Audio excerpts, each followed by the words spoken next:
Atlanta was absolutely central, often termed the cradle or crucible of the civil rights movement.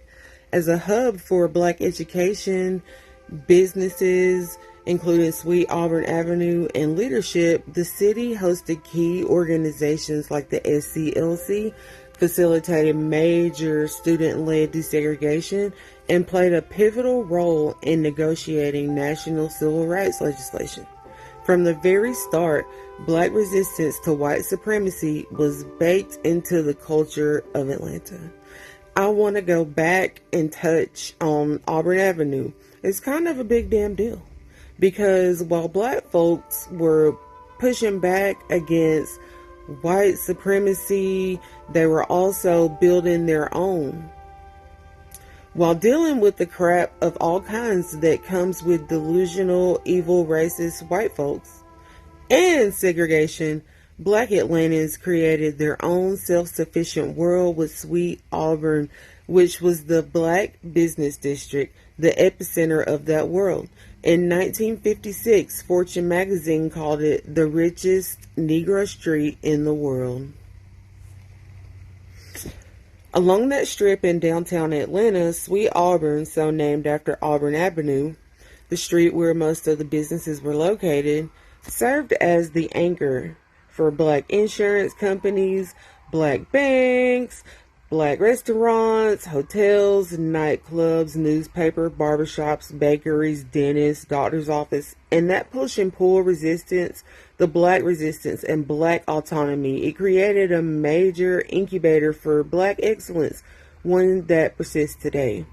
Atlanta, again, was instrumental to civil rights, and it was like an organizational hub.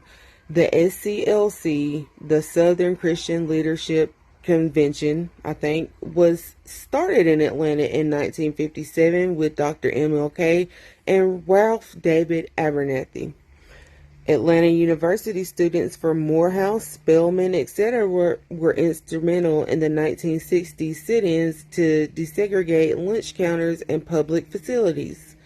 Again, Atlanta is known as the Black Mecca, and I'm not going to use quotes, and an economic powerhouse because the city housed a prosperous black business district, again known as Sweet Auburn, an institution that fostered a strong, educated, and politically active black middle class. We love to see it. Strategic negotiation was also key, as Atlanta was described as a city that was too busy to hate.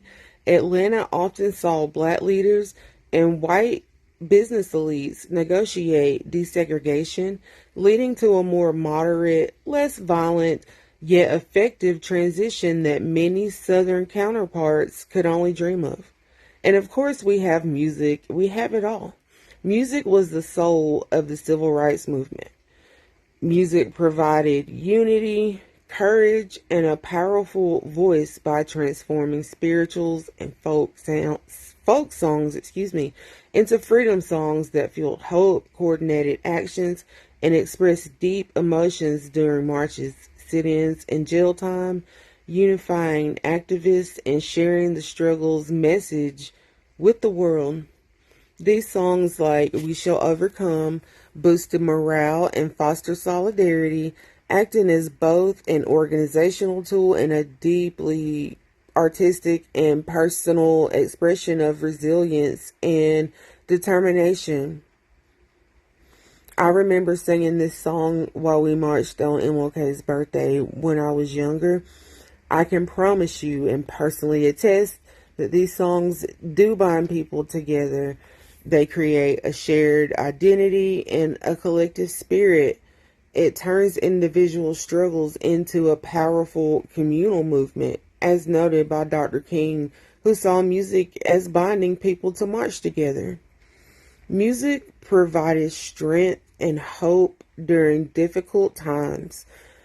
Music motivated activism through long marches, harassment, and imprisonment, turning fear into resolve. Songs served as nonviolent protest tactics, a way to pass messages, and helped organize demonstrations with groups like the SNCC Freedom Singers, raising awareness nationally. Songs captured every mood, from jubilant celebrations to deep sadness, allowing activists to process their experiences and affirm their humanity and culture. Artists like Sam Cooke, "With a Change Is Gonna Come," will make me cry, and Mahalia Jackson created anthems that documented struggles and prophesied a brighter future, inspiring continued action. The music was heavily influenced by African American spirituals, gospel, blues, and folk traditions, with hymns adapted to reflect the current struggles.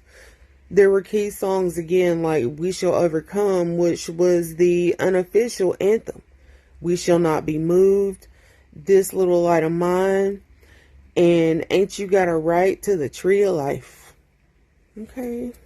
Popular artists like Mahalia Jackson, Harry Belafonte, Odetta, Pete Seeger, and Sam Cooke were pivotal figures.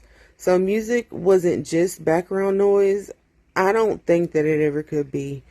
It was the heartbeat of the movement, because it gave voices to the struggle and the transforming, and it helped to transform the struggle into a powerful unified force for change. And clearly there must be magic in the music that comes out of Atlanta and Georgia as a whole. I mean, we have Outkast, Usher, The Candy Birds, Escape, TLC, Jeezy, Lil Jon, Eastside Boys, Goody Mob, Killer Mike, Pastor Troy, Kilo Ali, just to name a few. So Atlanta will always be that bitch, respectfully. She always has been.